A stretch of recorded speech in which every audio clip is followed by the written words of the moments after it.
안녕하세요. 법무법인 이재훈 변호사입니다. 토지 보상 문제를 상담하다 보면 많은 분들이 땅값 보상만 떠올리시는데요. 사실은 그 땅 위에 있던 건물이나 비닐하우스, 나무 같은 것들, 즉 지작물에 대한 보상도 굉장히 중요한 부분입니다.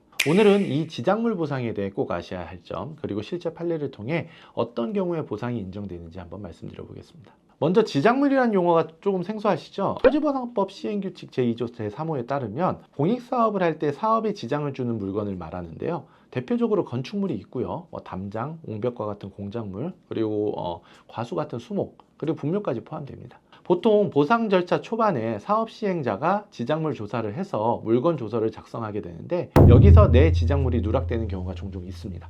이럴 땐 반드시 사업 시행자에게 추가해 달라고 요구해야 하고요.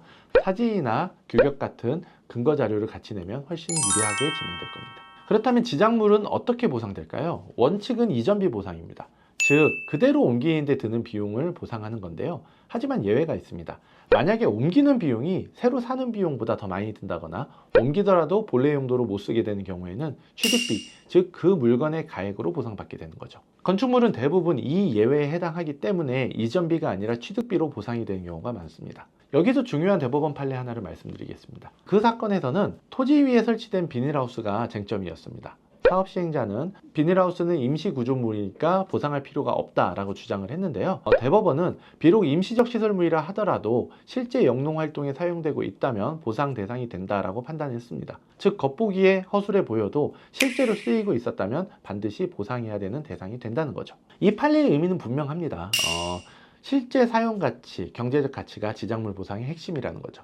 따라서 여러분이 꼭 하셔야 될 건 두 가지입니다. 첫째로 물건 조서를 꼼꼼히 확인해서 누락된 게 없는지 반드시 살펴야 하고요. 둘째로는 사진, 영수증, 영농확인서 등 실제 사용했다는 걸 보여줄 수 있는 증거 자료들을 챙기셔야 됩니다. 특히 과일나무 같은 유실수, 판매 가능한 수익수, 또 관상수는 보상 대상이 되지만 그냥 자연적으로 자란 잡목은 별도 대상이 되지 않는다는 점, 그리고 또 분묘 주변에 본인이 심은 나무가 있다면 그것도 대상이니 누락되지 않게 주의하셔야 한다는 점 명심하시고요. 결국 지작물은 사업 시행자에게는 방해물일 수 있지만 소유자 입장에서는 소중한 재산입니다.